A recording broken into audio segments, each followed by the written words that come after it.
एकदा बाळूमामांचा एक भक्त होता। तो नेहमी मामांना म्हणायचा, मामा तुम्ही मला मोठा व्यावसायिक आणि श्रीमंत बनवलंत तर मी दर अमावास्येला तुमच्या दरबारात दर्शनाला येईन। मामांनी त्याची प्रार्थना ऐकली। त्याला चांगला व्यवसाय मिळाला, फिरण्यासाठी गाडी मिळाली आणि भरपूर सुखसोयी मिळाल्या। पण भक्त पुन्हा म्हणाला, मामा गाडी मिळाली खरी, पण आता मला एक सुंदर घरही हवं। मामांनी त्याला सुंदर घरही दिलं। सुरुवातीला तो दर अमावास्येला मामांच्या दरबारात दर्शनासाठी येत होता, पण जसजसा पैसा, प्रतिष्ठा आणि मोठमोठी कामं वाढत गेली तसतसा तो बाळूमामांचा दरबार विसरू लागला। एके रात्री मामांनी त्याच्या स्वप्नात येऊन विचारलं, अरे माझ्या भक्ता, मी तुला सर्व काही दिलं, एवढा मोठा माणूस बनवलं, पण तू माझ्याच दरबाराला विसरलास। भक्त म्हणाला, मामा या अमावास्येला नाही जमणार, पुढच्या अमावास्येला नक्की येईन, यावेळी खूप महत्वाचं काम आहे। मामा म्हणाले, ठीक आहे, पुढच्या अमावास्येला ये। पुढची अमावास्या आली।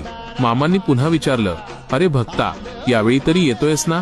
तो म्हणाला, मामा येणारच होतो, पण एक अशी तातडीची फाईल आली आहे की त्यातून मला करोडो रुपये मिळणार आहेत। यावेळी नाही, पण पुढच्या अमावास्येला 100% येतो।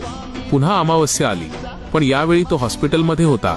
मामांनी विचारलं, अरे भक्ता आता का नाही आलास?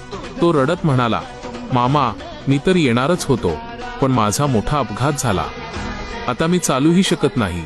तुम्ही माझ्यासोबत असं का केलंत? मी तुमच्याकडेच आलो होतो, तुम्ही माझं ऐकलंत, पण माझ्यावरच हे संकट का आलं?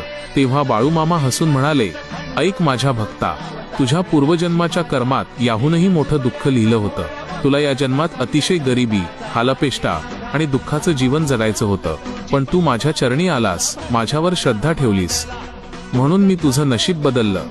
तुला संपत्ती, मान आणि सुख दिलं, पण त्या सुखात तू मलाच विसरलास। म्हणून माझ्या भावांनो, देवाकडे फक्त सुख मागू नका, श्रद्धा, विश्वास आणि समर्पण ठेवा।